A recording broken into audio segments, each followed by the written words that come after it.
FIFA world cup 2026 में Spain की team quarter final में पहुंच गई है। उसने राउंड ऑफ 16 में क्रिस्टियानो रोनाल्डो की टीम पुर्तगाल को पराजित किया। क्रिस्टियानो रोनाल्डो के लिए क्या कहूं, बस दो लाइन। कभी किसी को मुकम्मल जहां नहीं मिलता, कभी जमी तो कभी आसमां नहीं मिलता।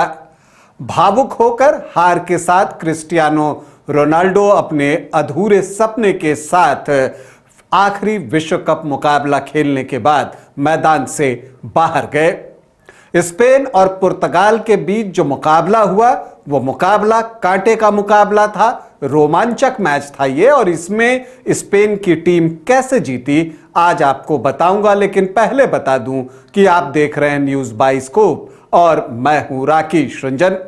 फीफा वर्ल्ड कप 2026 के राउंड ऑफ 16 में पुर्तगाल और स्पेन की टीमें आमने सामने थी, और अगर इस मुकाबले की हम बात करें तो यहां पर स्पेन का जो है आपको जो अभेद्य डिफेंस था उसकी मजबूती दिखी, उनके गोलकीपर साइमन की शानदार गोलकीपिंग दिखी, और ये डिफेंस और गोलकीपर इतने मजबूत थे कि क्रिस्टियानो रोनाल्डो भी उस दीवार को भेद नहीं सके। अगर हम शुरू से मुकाबले की बात करें तो एक बैलेंस्ड स्टार्ट आपको दिखता है। हालांकि स्पेन का इंटेंट जो है वो ज्यादा अटैकिंग रहा था, और तीसरे मिनट में ही आप देखें तो वहां पर ओयारज़ाबल के पास एक मौका था, लेकिन यहां पर पुर्तगाल के गोलकीपर डिकोस्टा जो हैं वो सामने आते हैं और इस खतरे को वो टाल देते हैं। हालांकि इसके बाद भी स्पेन की टीम ने कई हमले किए, लेकिन जो है वो गोल में परिणत नहीं हो सके। इन सब के बीच क्रिस्टियानो रोनाल्डो ने एक पावरफुल शॉट लगाया जिसको कि स्पेन के जो गोलकीपर हैं साइमन वो ठीक से कलेक्ट नहीं कर सके पूरी तरह से, लेकिन उसका भी लाभ जो है वो पुर्तगाल की टीम को मिल नहीं सका। इन सब के बीच लमाल ने जो है वो स्पेन की तरफ से कुछ हमले किए, लेकिन जो गोलकीपर थे वहां पर पुर्तगाल की टीम के डिएगो कोस्टा वो एक बार फिर से वहां पर सामने निकल कर आते हैं और उन्होंने भी जो है शानदार बचाव किया। यही चीजें पहले हाफ के दौरान देखने को मिली, लेकिन गोल देखने को नहीं मिला। दोनों टीमें गोल रहित बराबरी पर रही पहले हाफ में।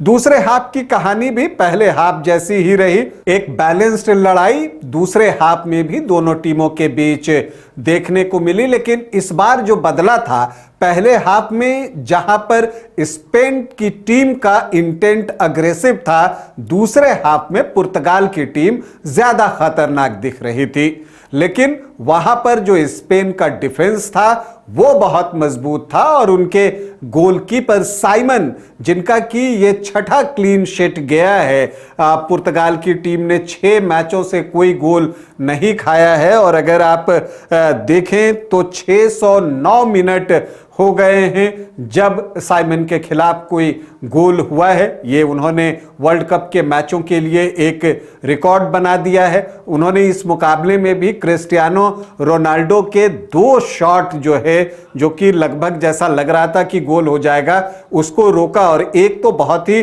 खतरनाक था, बिल्कुल गोल एरिया के आसपास था, और वहां पर रोनाल्डो जो है पैर से इस तरह से करते हैं, जबकि जो साइमन है गोलकीपर वो दाहिनी तरफ थे और गेंद उनकी बाईं तरफ जा रहा था, और वहां से वो एक लंबी छलांग जो है अपनी बाईं ओर लगाते हैं और गेंद को गैदर कर लेते हैं और वो खतरा टाल देते हैं। तो उनकी तारीफ बनती है।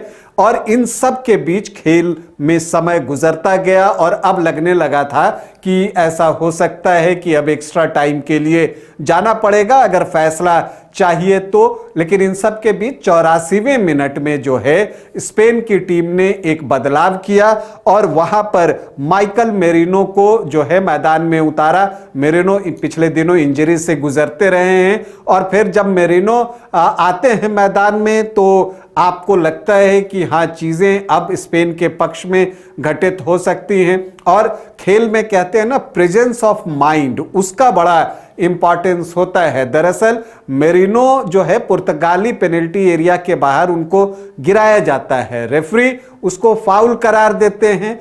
यहां पर जो पुर्तगाल का डिफेंस है वो रेफरी की विसिल के बाद उनसे उलझ जाता है कि आपने फाउल क्यों दिया। और यहां पर प्रेजेंस ऑफ माइंड मेरिनो दिखाते हैं कि वो खेल को तुरंत स्टार्ट करते हैं और वो अपने साथी खिलाड़ी को देते हैं और साथी खिलाड़ी एक थ्रू बॉल डालते हैं और वहां तेजी से जो है वो माइकल मेरिनो निकलते हैं और इस खतरे को भांप लिया। वहां पर जो गोलकीपर हैं पुर्तगाल के, कोस्टा, वो तेजी से जो है आगे की तरफ भागते हैं, लेकिन मौका ताड़ते हैं मेरिनो और गेंद को जाल के अंदर डाल देते हैं। ये 90+1 मतलब कि स्टॉपेज टाइम के पहले मिनट का मामला था। और यहां पर जो पुर्तगाल की टीम पिछड़ गई एक गोल से और स्पेन ने जो मेरिनो ने गोल दागा, फिर उसने मैच का फैसला कर दिया, क्योंकि जो बाकी स्टॉपेज टाइम बचा था उसमें तमाम कोशिशों के बाद भी पुर्तगाल की टीम गोल नहीं कर सकी। हालांकि उनको 2 अवसर मिले थे और उसमें बर्नार्ड सिल्वा का तो हेडर बिल्कुल ये था, इक्वलाइज करने का उनको गोल्डन अपॉर्चुनिटी मिला था। लेकिन जब आप अवसर गंवाते हैं तो इस तरह के परिणाम आपको झेलने पड़ते हैं। क्रिस्टियानो रोनाल्डो का ये आखिरी वर्ल्ड कप मैच था। उन्होंने पहले ही कह दिया था कि ये उनका आखिरी विश्व कप है, तो हार के साथ ही क्रिस्टियानो रोनाल्डो का वर्ल्ड कप का सफर समाप्त हो गया। बहुत भावुक होकर वो बाहर निकले और जो मैंने शुरू में 2 पंक्तियां कही थी कि कभी किसी को मुकम्मल जहां नहीं मिलता, कभी जमीन तो कभी आसमान नहीं मिलता।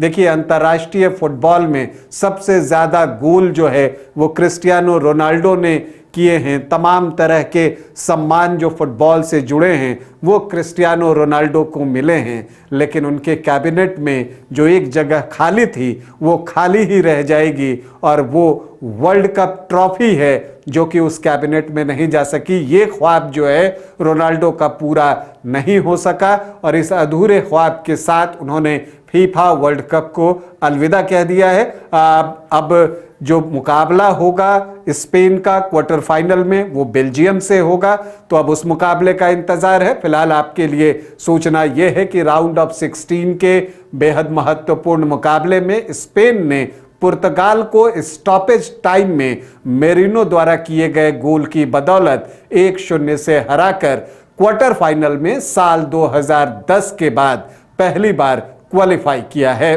अभी के लिए इतना ही, इजाजत दें, नमस्कार।